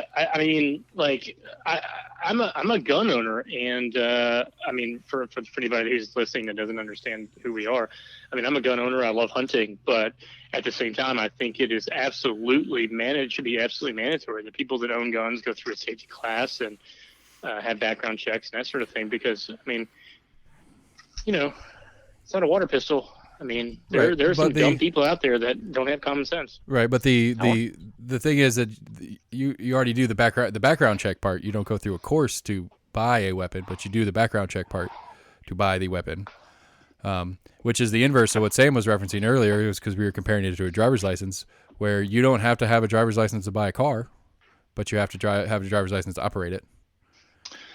Is that true? I believe you. I believe that I could take my 10-year-old to. I mean, he couldn't get the loan for. I think I don't think that's true because when I purchased my on that sweet road trip you and Max went on together. Ah, God. So when I went to Portland, I was required to have the insurance and my driver's license sent to them before they would initiate any of the paperwork for me. And this wasn't a like making sure you are who you are type of thing because right, insurance has nothing to do with that. Right, and really, the driver's license shouldn't either. I could have sent them a state ID, but they specifically said driver's license. So I don't know. That had nothing to do with the loan or any of the financing part of it. No, because all of that stuff was also on the insurance card. Like That'd be something to name, look date of at. birth. Yeah. That'd be. I mean, all right. I'll say I'll Google it while you're talking. So what do you require? Hey, hi. Yeah, I would think they would take some kind of responsibility on, the dealership or car lot or personal seller. They're handing you the keys to a car, but if you knowingly give it to someone that doesn't have a driver's license, there may be some liability in there. Yeah, it was funny too, man. Like, so I pulled up. I had my Uber drop me off at the dealership, and like I had never stepped foot in that place, and likely never will again. But I walked in the door and I was like, "Hey, I'm, my name. I need to pick up my vehicle." Like, okay, here it is. Okay. Like, give me the keys, and like I'm like jumping into this thing, and I'm like, "Wait, do you guys want to see my driver's license real quick?" I mean, I could have just, grabbed it. According to caranddriver.com, there's no requirement to have a driver's license in order to buy a car. Driving the car that you bought requires a license, of course, but the act of purchasing can be done as long as you are willing to pay. And then it has, learn more at Car and Driver, blah, blah, blah, blah. Okay. Well, if that's the case, I would want to know why that was. Maybe it's because it's asked so often that people just provide it anyway. I mean, if that's the case, then it seems like you shouldn't have any legal reason to get it. I don't know. I'd have to talk to our mutual legal friend and see if he would. I'm buying a car, and when it comes in, I'll tell them I don't have a driver's license and see if they still sell it to me. All right, yeah, do it. That sounds good. Experiment on. Yeah, I mean you're our official guinea pig there, Max. You've got two different. I'll bring my passport, and they're like, "Here's my passport. I don't have a driver's license," and see if they still. Give them your carry permit. That'd be funnier. But what? Give them your carry permit. Oh yeah, I'm a carry permit. Or my VA card, one of the two. Yeah. Your blood donation card. your eye donor card. But Voters registration. No, your Kroger Plus card. Yeah. Oh. I mean, the question is, what if it's not required by law for them to? They shouldn't need anything. Other than the financing side of the proof of identity for financing and registration, they shouldn't need anything. It just if you're theoretically walk in there with $10,000 in cash, hand it to them, and then take your keys and leave. Why are we on this now? I forgot. I don't remember either. Because Seth likes to go on random topics. No, you were talking about the driver's license test being easy.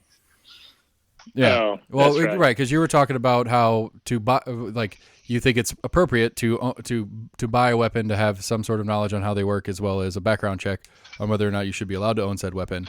And I was making the reference that you have to have a permit to drive a car, but you don't have to have a permit to buy it, but you do for a gun. But you also have to have a permit to carry the gun, as well as the background check and stuff to buy it. So essentially this puts us in an inverse version of what the car situation is kind of what I was alluding to, I suppose. And really, I guess you could also argue. Go ahead. I was saying we were talking about how ridiculously easy it is to get and just comparing how easy it is to get a license and also easy to get a permit to carry. Right, because I think there's an assumption out there that the permit carry class is real substantive, which I would argue it's not. I would just say that you have to if you are not a good driver, you don't have car insurance, and assuming that you are financing the vehicle, you have to have insurance for the financing aspect of it. And so, similar to if you were crazy or if you shot a bunch of people, you have a felony, etc. You shouldn't own a gun. You likely shouldn't purchase a vehicle. At least you can't finance it if you don't have insurance. Well, that's not typically true. When you go through the financing, they never ask you about your insurance. You have to call and add that car to your policy. Right, but typically, if it's financed, you have to have full coverage in order for the bank to sign for underwriting in the bank. Right. Yeah. Right. Yeah, but you do that after you purchase the vehicle, and if you don't, then your lender will call you and says, "Hey, we don't have proof of your insurance. You need to send that to us." Right, and then presumably if you don't, then the deal is null and void, and the bank can take the vehicle. right. Yeah, exactly. But I don't think it's done. I mean, I bought a bunch of vehicles, and I don't think it's done at the dealership. Like, they might ask, what insurance do you have? And you're like, oh, I have State Farm. And they're like, okay. But it's your responsibility to make sure that vehicle is covered. And if the lender does not receive any kind of proof of that, then that's when they start calling you and be like, hey, I need proof of your insurance. Right, and that's a private situation between you and the lender, not you and the state. Yeah, or the dealership. Right. I mean, I don't know. They wouldn't let me have mine unless I gave them proof of insurance prior to me showing up. Right, I agree with that. Maybe that was a state of Oregon thing. I don't know, but I'm just saying. But again, that's a direct voluntary relationship between you and the dealer and insurance company, not you and the state of Tennessee. It was Hey, AC, that was such a fun drive back getting your vehicle. God damn it. I had such a great time. Oh God, it actually was pretty fucking nice, actually. other than the broken windshield part. Other than the broken windshield part, and actually it's not even really that broken. It's only like, I don't know, maybe a $50 size little. Why are you getting it fixed? Like, I've had a broken windshield for like 3 years now. Technically illegal to drive around with it broken. Well, I don't care about the illegal aspect of things. Only- I do illegal shit all the time, but I just don't like it. I just want it fixed. A broken windshield is only illegal if the crack obscures your vision. Well, it doesn't do that. That's for sure. I just want to get. I'm sick of looking at it. Yeah, honestly. you should see the crack in the pickup, the windshield of my pickup. It's probably 5. Yeah, but that doesn't surprise me though. I mean, If you got a crack in the windshield of your 4Runner, you'd probably fix it. yeah. Oh, sure. For sure. I think it's the same thing. Yeah. It's my nice car. Yeah, and the other one's my junker. Sequoia has 312,000 miles on it. Like, Yeah, I'm I'm approaching. gonna run this thing. Yeah, I'm approaching 200,000 in the pickup, and it's reserved for the day job and trash. That's all it does. I really want to see if I can get this vehicle to 500,000 miles. That's my goal. What the Bronco? Is it a Bronco or a Yukon? No, the No, Sequoia. I have a Sequoia. Sequoia. That's shit. I just bought a 2021 Bronco though. Oh, did you really? Oh shit, I didn't know that. Yeah. I should have it like January. Yeah, he's on the wait list. Well, You don't have it yet. I put a deposit down, and then Okay. about a month ago, and then they called me to build it. I had to go down there and tell them Build it. all the specifications of how I want it built. And then now I'm just in queue, which is weird because I was like, so when are we looking at? He was like, honestly, he's like, there's a lot of these on order, so it might be a 2022 model by the time you get it, sometime in January or February. So Then I got an email from Ford that said, make sure to have your order in by March 18th, which I had it like March 5th or 6th. I had it in to get delivery by May. So I don't know. Who knows? Whenever they call They're me, pretty sweet looking, actually. They really are, man. So they're pretty sweet looking. I like them. So with the your Bronco, what's out right now is the Bronco Sport, and it's not as cool. It's built on like the Eclipse or whatever that small SUV Ford has. But the full size Bronco that comes out this fall is built on the Ranger frame. So with your deposit, is your price set? 58,000. Okay, so it's not going to be like one of those where they take forever and it ends up being a 22 model and it's 64,000. Like you're only paying 58 regardless. My price is locked in. Okay. For paying for it. Yeah, when you were saying that they might change 58, model years on you, I was like, damn, that'd be fucked up if they turn around and it's like, well, next model year's 75 grand. So if you still want it. Well, this is the first of that full size. Like the Bronco Sport has been in the dealerships for a few months and they've been running around. But that's the smaller size. The full size, they said they're not going to have any at the dealerships. The 2021 model is going to be order only. So we'll see. We've all we've all become high tech rednecks now. We're buying fucking new cars and Jesus. Yep, I got to get some Nerf bars for the 4Runner. That's on my agenda. Nerf bar. What's a Nerf bar? It's a side step that's built to hold the weight, so that if I go over some ledge that's deeper than my ground clearance, these step bars will hold the weight of the vehicle up, so it won't grind up the underbody. Now, see, if you had a Range Rover, you could just raise the entire vehicle up if you wanted to. Okay. I'm just throwing that out there. I agree. But now the question is How your much, Range 3 Rover's inches? height when you raise it higher than his 4Runner's height? Oh, I'm sure it is, but All right. I'm not. I don't know. we'll have to get a we'll have to bring it over here since we're doing all this field study this week. We'll get the ruler out and see what we can do. What size wheels are on the Range Rover? 20s. 20s. Mm-hmm. I believe that What is the size same. are on the 4Runner? I believe mine are 20s as well. The Bronco's 27.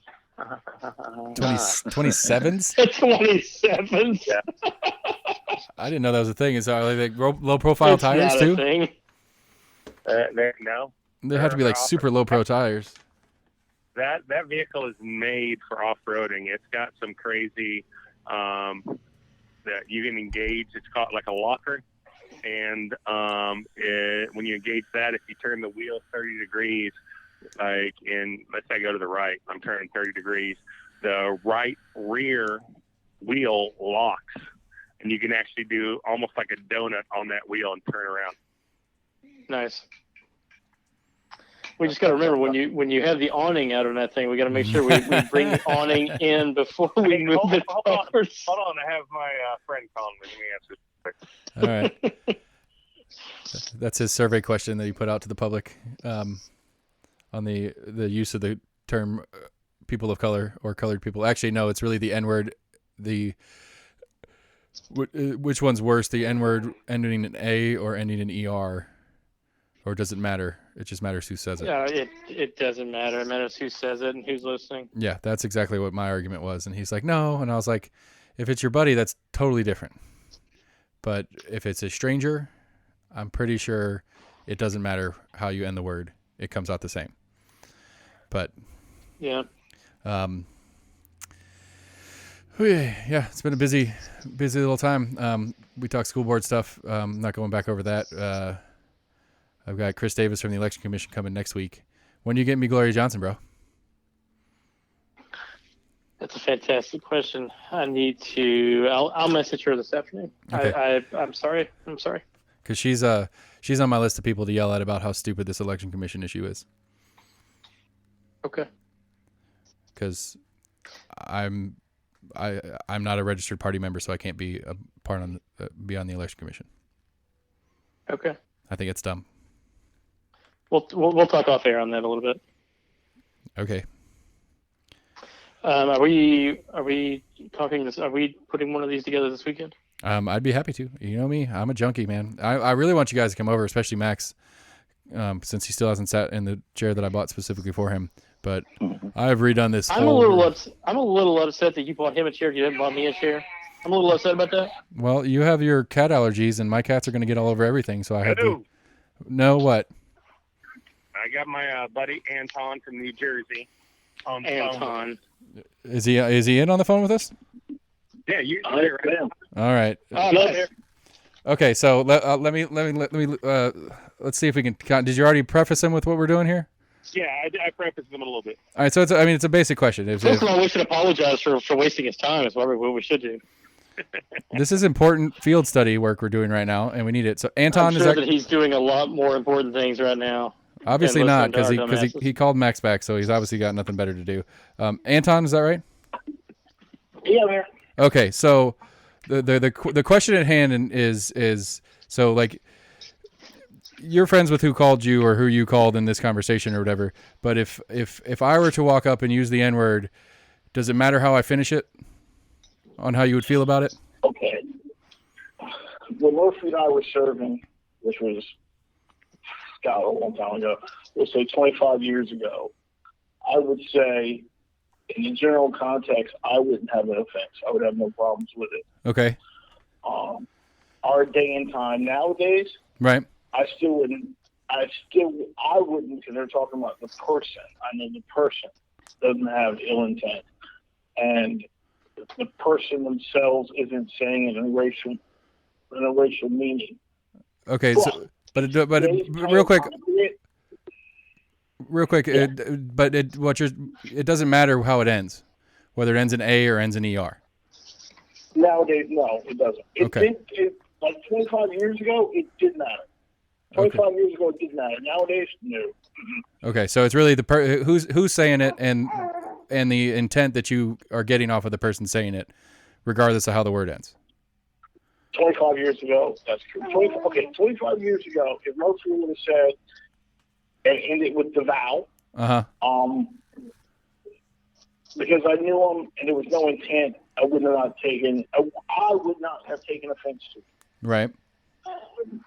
Even if he said it today, I wouldn't take offense to it. But what I would say is, I'm probably watching the audience for which she would say it, because there are other people who would take offense to it. Okay. All right.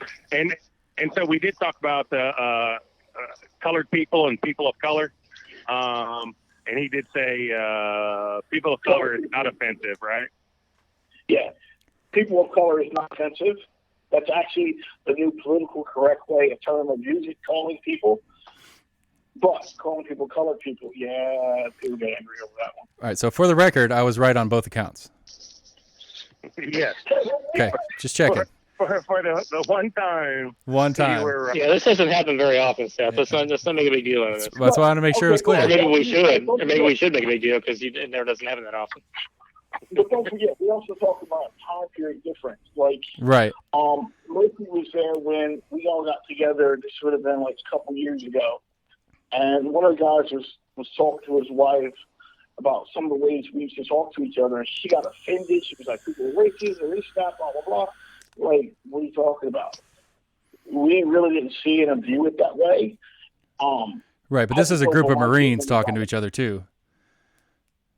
Well, I discovered even nowadays that it's the way we used to talk to each other is people are mortified. It's like my own kid that told me, "You're a dinosaur.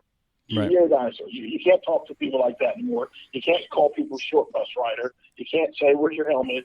You can't." But if it's somebody I know and I'm just picking, it's still offensive. So you got to throw time in the context. Right, I understand what you're saying. Is this our first black person we've had on our podcast? No, it's the first one that's been a part of a podcast with the four of us. Yes, but I had Sam Brown who was running for state senate. You did some interviews on political people. Yeah, but as far as the quote unquote stated show, yes, this is the first person of color that we've had as a guest. I may be jumping off here, fellas. So I've got a little bit of a meltdown situation going on over here. All right, well, we're glad we got you for the 5 minutes that you had for us, and we'll I got 25 minutes 43 seconds is what I got. We'll talk schedules for doing another show soon, and we'll continue on with Anton without you. Sounds good. See y'all. See you, buddy. Bye-bye. Hey, Anton, you're welcome to stay with us and give any insight into our stupid talk. Actually, please. I got some questions for you because I got some New Jersey knowledge that I'm curious if or what you know about it. This kid Daniel Herrera, he's 28. He was in politics up there, and I want to say in the Newark, Newton, upstate. I don't know New Jersey well enough, but the close to the New York City part of the state. And he was telling me that there were some municipal situations where they were doing tax incentives for like apartment complexes for like 50 years. Have you heard anything about that? I have not, but if you're talking about the northern New Jersey area. I live in central New Jersey. Okay. And as big as New Jersey is, or small as it is, it's almost a whole different world away. Right. Well, yeah, I get that for sure because.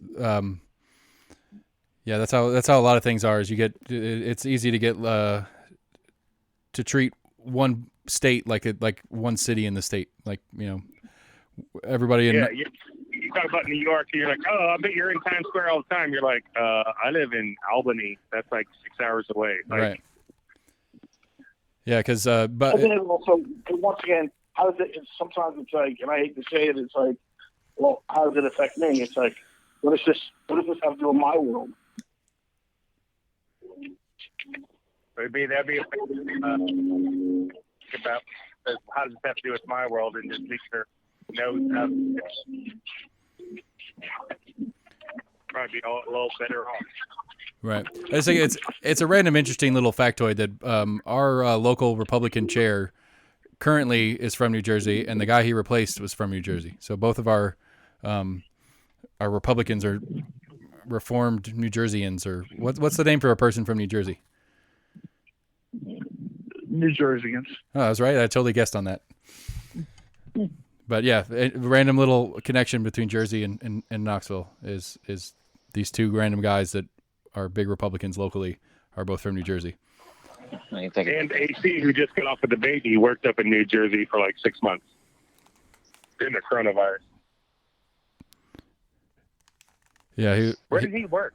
I want to say he was up in Newark in the New York area, but I don't know. Honestly, I don't recall. It'd been a good question when he was still on the show. What should I ask him? What he just said that they just asked him to come back, or no? There was a lockdown. You guys have a lockdown there right now?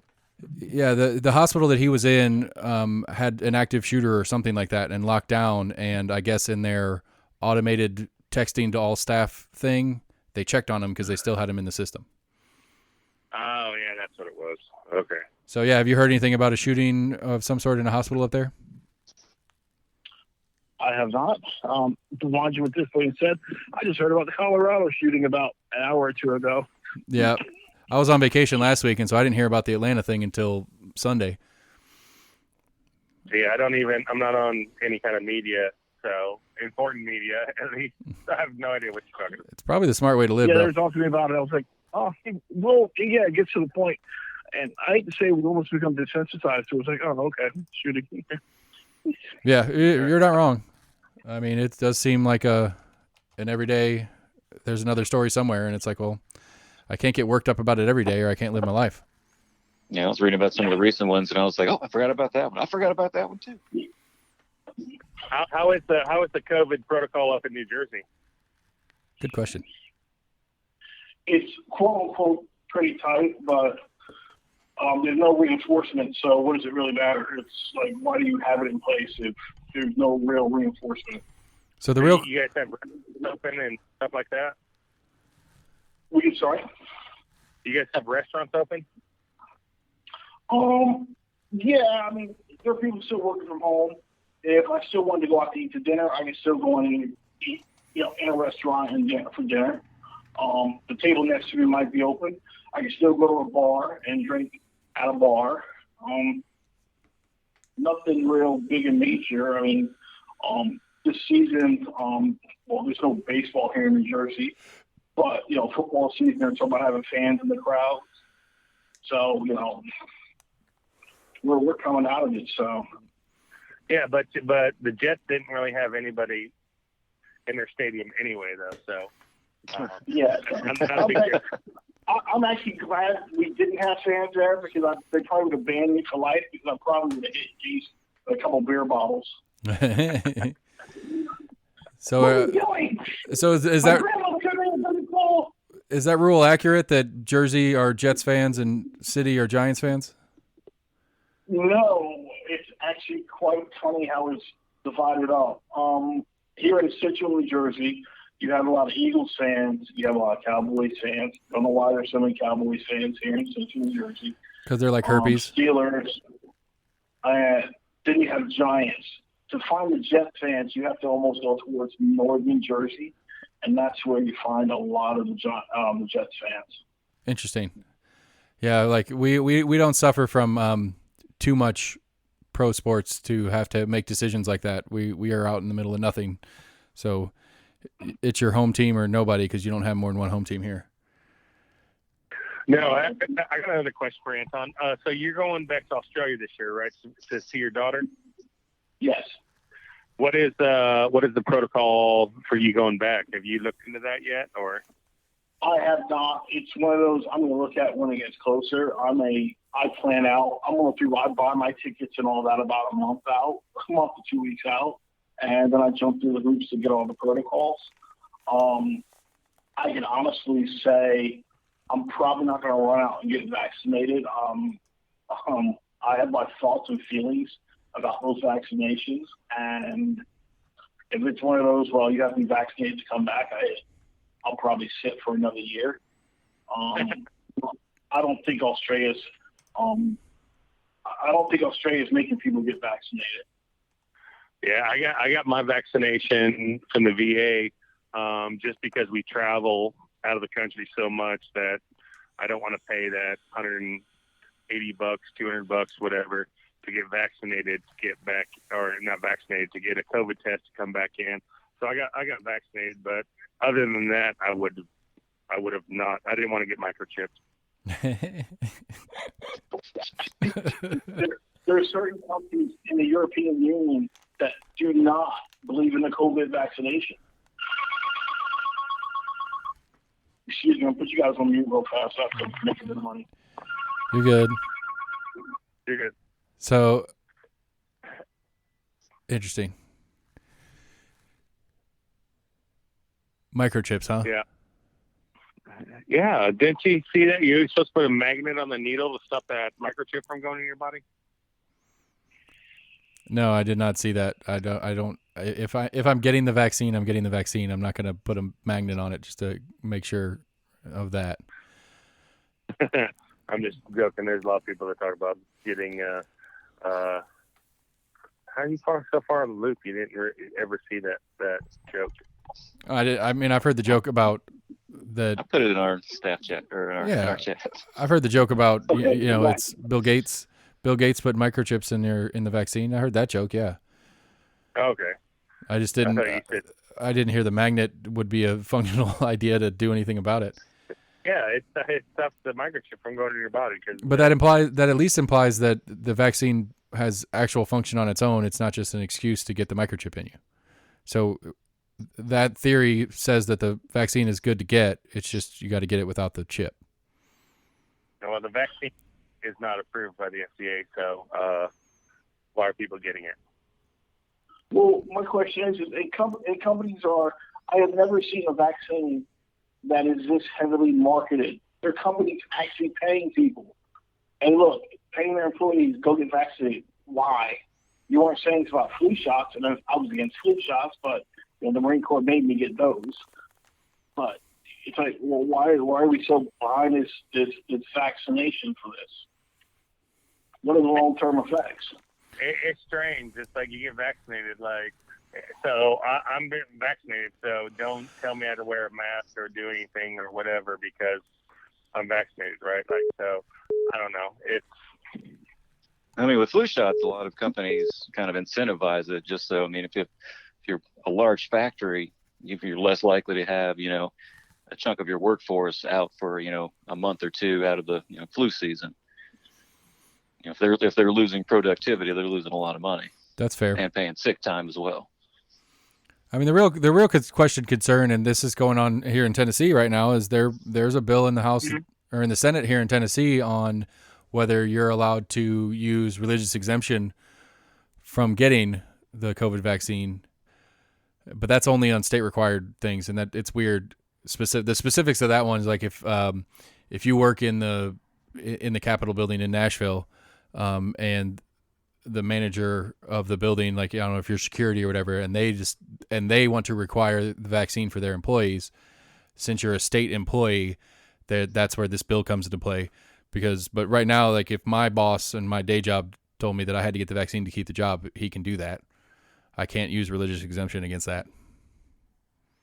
Or just, logical. A company policy? Yeah. I don't think I've heard of anybody requiring whatsoever. I'm not saying it's happened. I'm just saying that it's legalese. It could be. Right. I can't sue them for for firing me without cause or whatever. It's a with cause and all that kind of shit. They're allowed to require it. I mean, community colleges, you can opt out of the hepatitis and a couple other vaccines. I didn't even think I had to give a reason. I was just like, yeah, no thanks. Yeah, but like for the kids, if like for your kids in school, if the schools, because they haven't done so yet, but if the schools require documentation on the COVID vaccine, Do they require flu shots? no. But that's what I'm saying though, is that it will be exemptable if this bill passes that's going on right now. It will be exemptable under religious exemptions. Well, no, it's exemptable right now because there is vaccinations that you have to get going into whatever grades or whatever. You know, they ask for those things, but you have that right to have that religious exemption. Right, but and then not. Right, but technically in the state of Tennessee, there are some that you cannot use that exemption on, and by definition, the COVID-19 vaccine would fall under the not exemptable, and so they're basically the bill is to add it to the list. The bill would say it would not be exemptable. No, the bill as it exists now, it is not exemptable because it's under pandemic conditions, but the bill that they're trying to push through is going to add it to the list of current vaccines that are exemptable. Oh, right. Right now, because it's inside the pandemic, it is not exemptable by law. If Knox County schools required the vaccine for the kids to go to school, there's no exemption that exists currently, regardless. But this bill would make it so that it would be exemptable on belief, basically, is the way Senator Massey approached it to me. Was she says that. Is it the measles, mumps, and rubella? Is that required? I don't know what's all exemptable currently. Yeah. I mean, I know it is on the vaccine list when you put your kids in school, you know, because we vaccinated our kids, and I'm on the fence on the COVID-19 vaccine, but you know, all the ones that the kids got when they were coming into school age and all that kind of crap, the stuff that you get normally when your kids are newborn and 1 and 2, all those standard updates and all that kind of crap that you do normally. Those are vaccines that have been around for decades. So I have a little bit more faith in their functionality and side effect or lack of side effects than I do of this one that's been around for 6 months. That's where I'm caught. That's always my biggest question and concern. My son and I was the biggest joke when we came back and watching TV, and every medication appears you see a commercial, it lists side effects. Right. There's side effects on this. Right. Nobody talks about it. It has no side effects. It's impossible. Every medication has side effects. Right. And well, we don't know. Maybe short term, and maybe the impossible has happened, and that this one's so good that there's no short term, but we don't have enough time to know if there's any long term. You know, yeah. It could be that 5 years down the road, all of a sudden you grow a second head, and that's a result of this vaccine. We don't know that yet because we haven't had 5 years to figure it out. I mean, we essentially come up with a new flu vaccine every year. I mean, this would be a conversation that we need AC on for to give some reference. I don't know when the last time I got a flu vaccine was. Not that it has anything to do with this conversation, but I don't get flu vaccines either. No, I have not gotten one in forever. The only time I got a flu vaccination was when the Marine Corps made me get it. Yeah, that's probably the last time. I got flu every time. Well, see, my wife is saying, even though AC, who jumped off, who's a nurse. He's our resident medical expert. Yeah, and he says it's impossible to get the flu from the vaccine, but my wife would argue because she got the flu after she got the vaccine. She had flu-like symptoms from the vaccine? No. Well, she got the flu. Or she took a flu vaccine and then tested positive for the flu? Yeah, then she got the flu, which they could be completely different. Obviously, you know, you can say that. Right. Different strain. The vaccine isn't 100%, so she could have been in that 1% of the population that actually got the flu after getting the flu vaccine. But if you're that person, you're like, I get the flu after the flu vaccine. I'm not getting the flu vaccine anymore, kind of thing. You know what I mean? Right. Well, the flu vaccine doesn't have any live viruses. No, exactly. But I mean, but there are different kind of variants, essentially, is the new term now. But there's different flu strains that are out there every single flu season. The flu vaccine, they pretty much go off of what was the most predominant. I think now they kind of go off of what the previous season in the southern hemisphere was to try to anticipate what the flu season is going to be in the northern hemisphere. Yeah, for sure. Yes. It's all just a numbers game. Oh, absolutely. Like, all right, what got most people sick at this time? What's the one vaccine we can give to everybody to have the best chance of guarding against a bad flu season?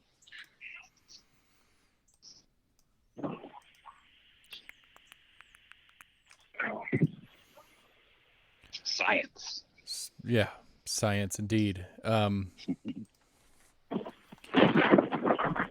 don't know. I feel like we should ask some like random Marine questions since we got a Marine on the show. What do we do? Or another Marine. I'm sorry, Max. I didn't mean to call you not a Marine. All right, Anton. Is your BMI as bad as Max's is? Oh shit! Well, you go over some low blows today. I don't know.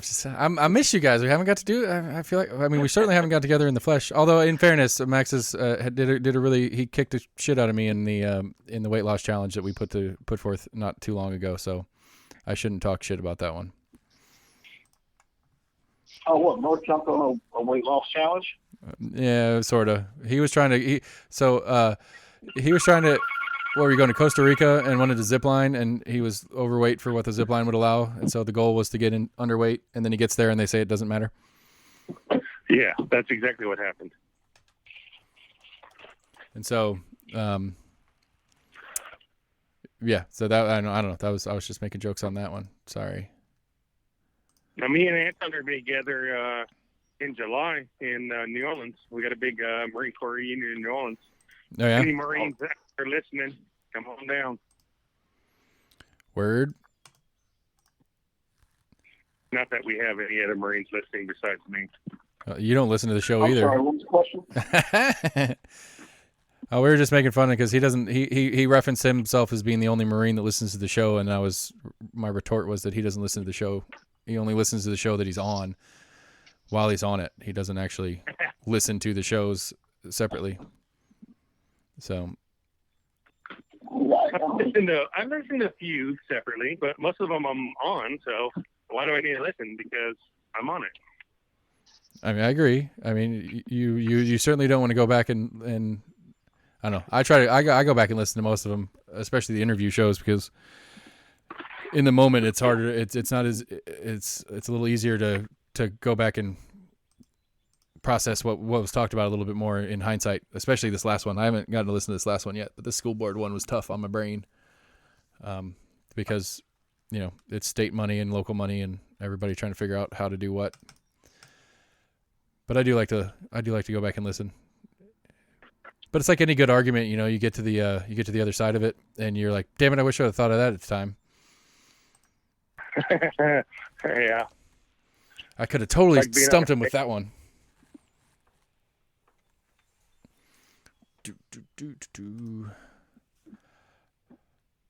Yep. Marines and stuff. I got nothing. Come on, Antoine, get us something fun. Have you guys ever heard of Vet TV? Vet TV? VET? VET TV. Yeah, I think one of the guys that works for us has made reference to it a couple times. Oh, okay. And that's going to go. That probably goes. It actually gives you insight to military life, outside of the concerts that you see, like the training and all that. Some of the things we used to get up to and live. Free time. Right. Some of the things that probably aren't good to talk about in a room full of people, kind of stuff. No, you could. I mean, so you question your sanity, but you could. Yeah, I've heard references to that kind of stuff. It's just us normies out there don't have the experience to understand the references, and it just sounds crazy to us, which I feel is probably likely true. It's like, are they speaking another language? It's more so just what Barrick's life looks like. It's not like, it's not any complicated, training thing. It's all like, what Barrick's life looked like. I used to reference the Marine Corps to being like, it's like being in a fraternity with weapons. Okay, so we talked about this before you got on, but here in Tennessee, where they're trying to pass what they're calling a constitutional carry, and or the permitless carry. So basically, you can conceal carry without a permit. I'm assuming New Jersey has nothing remotely like that. Can you carry on a regular in New Jersey?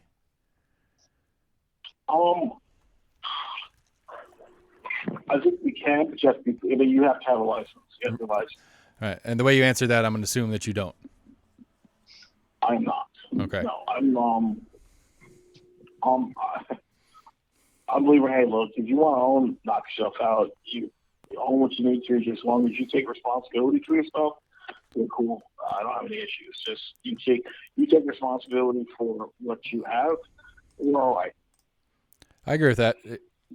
Because one of the things here for us in this conversation has been, it's been sold, I guess, as like that stupid people that shouldn't carry guns are going to be able to carry guns because they don't have to go through the class.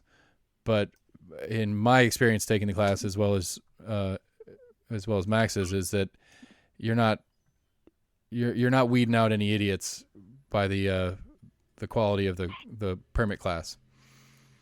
So anyway, Yeah. It's probably not going to be, the class probably wouldn't be that overly complicated anyway. So, No, if you want a carry permit, it's just money and your time to do it. There's no crazy. Right. I think you need an IQ of 6, something like that. Yeah, exactly. You could pass the class if you wanted to. And so it's silly that like the class really should be harder, in my opinion. So if you're not going to make the class harder, just do the constitutional open carry. The people that want to carry will carry. The people that cannot carry are still going to carry. So it doesn't. I mean, criminals are going to be criminals no matter what. So it doesn't really matter. All legislation and stuff just stops the law-abiding American from doing what he wanted to do. Right. The real question will be how many. Go ahead. But does it really? No, it does. I mean, you may still, speed to that, when it's you're in a 55 going 60, 65 or whatever, but you're not going to go 100 because that's crazy. But if you didn't have a speed limit, then we would probably be going 100 down the interstate. So people that don't want to break the law are not going to break the law, but the criminals and the people that want to go 100 down the road are still going to go 100 down the road, whether there's a speed limit or not. Okay, it's interesting you bring up the speed limit thing. Okay, there is a road in Australia, Northern Territory, one of the highways in Northern Territory. It's unspeed regulated. You go as fast as you want. You go as fast as you like. Knock stuff out. It's basically up to your responsibility and how much you can control your car, your vehicle. So it's the same thing. It's like, we'll give you the freedom. You just have to take responsibility for your actions. If you happen to wrap your car around the kangaroo, sucks to be you. So the question is on a highway like that, and you probably don't have the data, but how many more people die on that road than regulated speed limit road? I mean, that would be the great question to say that speed limits don't matter. People are going to die on roads no matter what. Like, if there's less people die. Well, people die on Autobahn. Okay, well, Autobahns that are out for yonks. these also have a few open speed regulated roads. There's never been a petition to change those speed limits. I've heard more people want to change the speed limits on speed limited highways to make them slower than those roads. It's like, you're cool for this road to have no speed limit, but this speed limit already has 60K or 110K. You want to make that slower. Why? You get what I mean? That's an interesting question. So where there are rules, people want to make it stricter. Where there aren't any, they want to leave it open. It's left alone. Right? Yeah, because there's where there's a lack of rules, there's an understanding there's a lack of rules, so that you can function within. There's that understanding is there. You know that you get on that road, that there are going to be people going super fast. Where when you get on the road that has restrictions, you know that it's restrictable, and so if you want to change the restrictions that exist, it makes sense. I follow. It makes sense. But no, I don't have any data around it. I've always wondered about that, like pull the data on like Aubon versus the other highways. Does it have more or less depth on it? You know, that's only than a regular road. That's a good question. That sounds like some research study for Seth. Yeah, but I mean, again, it's like one of those. It's like it's a culture thing too. It is the litigious nature of Americans. It's like, we're going to go down to Gatlinburg here and go bungee jumping. You have to sign a form that says if I die bungee jumping, it's not their fault. Unless it's something that's specifically their fault. Like if the rope snaps and I'm within the limits and stuff like that and their rope's just shitty, then I can sue them. But, that assumption that if I'm going to do a dangerous activity, I assume the risk of that activity is not a particularly American mindset. And I think other countries are a little bit have a little bit better of a cultural understanding of things like that. Where if I'm putting myself at risk, I put myself at risk. It's nobody else's fault but mine. That is not an American thought process. But I don't know how much those waivers you sign are legitimate. I was watching this years ago, watching Judge Judy. Which, I mean, she's like Supreme Court, so everything's official in her courtroom. But there was a guy that valeted his car, and then his car was scratched. And the valet company was saying that because he signed this, if anything happens to his car, they're not responsible for it. And Judge Judy said, "Do you carry insurance?" And the guy was like, "Yes." And she said, "Well, why do you carry your insurance if you're not responsible for anything?" He's like, "Well, I'm required to carry insurance." And she's like, "Yeah, because you're responsible," and made him pay for the damages to the guy's vehicle. So even though the person signed the thing saying that the company wasn't responsible, they were still liable for it. And, I mean, it's Judge Judy, so who knows if that's correct. But I just remember that every time I valet. I mean, it is yeah. I mean, those judge shows are arbitrations, and that's an agreement going in by both parties, so it is legally standing, but it doesn't necessarily mean that it's legal.